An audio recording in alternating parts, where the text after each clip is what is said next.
Hello welcome friend to my YouTube channel Kartik IT में आप सबका स्वागत है। और आज हम नया वीडियो लेके आए हैं आपके हाफ वे रेक्टिफायर के लिए कि हाफ वे रेक्टिफायर किस तरह से बनता है और हाफ वे रेक्टिफायर हमें जब आउटपुट देने पे जब वोल्टेज चेक करेंगे तो कितने वोल्टेज हमें मिलते हैं। तो इसके लिए हमें जो आवश्यकता है सामान की वो आवश्यकता हम फटाफट देखते हैं। और जो भी वीडियो देख रहे हैं कर रहे हैं वो लाइक करें, सब्सक्राइब करें, प्लीज़ लाइक करें इस वीडियो को भी।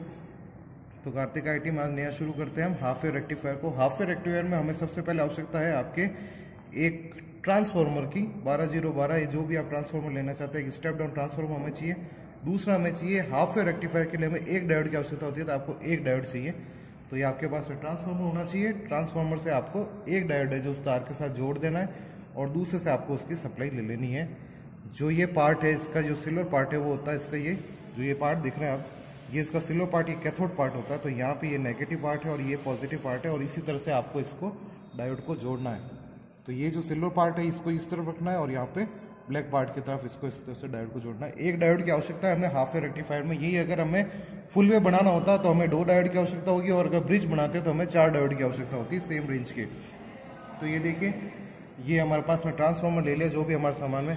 ये 12012 का ट्रांसफार्मर है, यानी सेंटर टेप ट्रांसफार्मर है। आप इस टर्मिनल पे और इस टर्मिनल पे अगर यहाँ से और यहाँ पे अगर नापेंगे तो आपको 12 वोल्टेज प्राप्त होंगे। जो ट्रांसफार्मर है जो हमारे पास है जो 12012 का है, यानी इनको इनपुट अपन देंगे 230 वोल्टेज की और हमें जो ट्रांसफार्मर से जो वोल्टेज मिलेंगे वो हमें 12012 का मतलब है कि ये 3 टर्मिनल यहाँ से निकले हुए 3 तार होते हैं, सेंटर टेप ट्रांसफार्मर है। तो ये आप इस टर्मिनल पे और इस टर्मिनल पे अगर आप देंगे तो आपको 12 वोल्टेज मिलेंगे, लेकिन आप इस टर्मिनल पे दोनों 12 जिसके ऊपर है तो वहाँ से आपको 24 से या 25 वोल्टेज यानी दुगने वोल्टेज आपको मिलेंगे, क्योंकि जो वाइंडिंग है वो भी यहाँ पे क्या हो गई है, डबल हो गई है। तो हमारे वोल्टेज भी यहाँ पे क्या हो जाएंगे, बढ़ जाएंगे। तो हम यहाँ पे और यहाँ पे इसको हमें ज़रूरत है। अगर हम फुल वेव रेक्टिफायर लेते हैं तो हमें सेंटर टेप रेक्टिफायर की जरूरत पड़ती है, सेंटर टेपिंग की जरूरत पड़ती है। अभी हमें सेंटर टेपिंग की जरूरत नहीं है। तो आपको जो कनेक्शन करना है इनपुट देने के लिए, देखिए हमने 2 तार लगा दिए। तो आपको यहाँ पे तो इनपुट देना है एसी का सिंगल फेज का और यहाँ से आपको ये 2 तार निकाल देना है।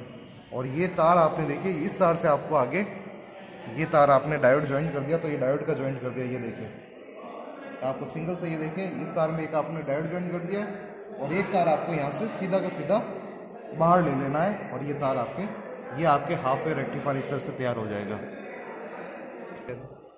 तो ये हमने इनपुट देते हैं अभी इसको, यहाँ से हम 230 वोल्टेज का इनपुट दे ही रहे हैं इसके साथ में। तो यहाँ पे इसको इनपुट में डाल देते हैं। ये देखिए यहाँ पे इनपुट दे दिया और यहाँ से आपके इसको चालू कर देते हैं। अब आपके पास में यहाँ से है और यहाँ पे आपके 12012 ये आपका एक डायोड है, यहाँ से आप ट्राई करिए और जो वोल्टेज आएंगे हमारे पास में वो देखते हैं। ये देखिए ये आपके पास में वोल्टेज आ रहे हैं 11.9 वोल्टेज डीसी के, 11.9 है।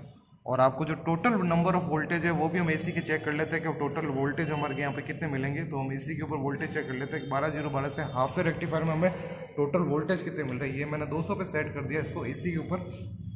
और यहाँ जो वोल्टेज है हम यहाँ पे चेक करते हैं कितने वोल्टेज हमें मिलेंगे। ये वोल्टेज यहाँ पे, ये देखिए ये है इनपुट का और ये आउटपुट है।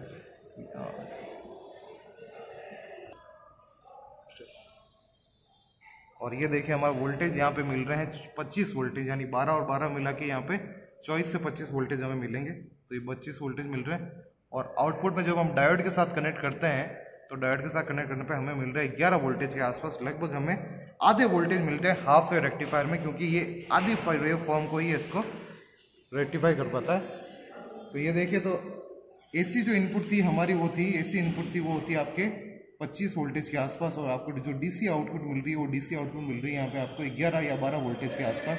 लगभग आपके आधी वोल्टेज आउटपुट मिलती है। वो इसलिए होता है क्योंकि ये इसके आधी वेव फॉर्म को ही इसको रेक्टिफाई कर पाती है। आधी वेव फॉर्म को रेक्टिफाई, यानी जो पॉजिटिव पार्ट आता है इसी को रेक्टिफाई कर पाती है, इस नेगेटिव पार्ट को रेक्टिफाई नहीं कर पाती। तो आपके पास जो टोटल नंबर ऑफ जो वेव फॉर्म है वो आधी वेव फॉर्म आती है कंप्लीट एसी की। तो जब आपके पास जो वोल्टेज प्राप्त होते हैं वो भी आपको लगभग आधे प्राप्त होते हैं। तो यहाँ जो वोल्टेज प्राप्त हो रहे हैं वो भी देखिए, ये लगभग 25 वोल्टेज है, तो हमें लगभग 11 से 12 वोल्टेज के बीच में हमें यहाँ पे मिलता है। और एक यहाँ पे अगर इससे और वेव फॉर्म को प्योरीफाई करना हो, क्योंकि पल्सेटिंग डीसी है, तो प्योरीफाई करने के लिए यहाँ पे आप प्योर करके फिल्टर सर्किट लगाते हैं। तो कैपेसिटर और लगा दिया जाए इसके समांतर में, तो ये इस तरह से वेव फॉर्म को इसको और प्योरीफाई कर सकता है। वीडियो अगर पसंद आया हो तो लाइक करें, सब्सक्राइब करें और ज़्यादा से ज़्यादा शेयर करें। और इसी के आगे सीरीज़ में हम कल या परसों में जल्दी फुल वेव रेक्टिफायर और ब्रिज रेक्टिफायर को भी इसको साथ में समझेंगे, किस तरह से वो वेवफॉर्म को वेरीफाई करता है और इसके सर्किट को भी।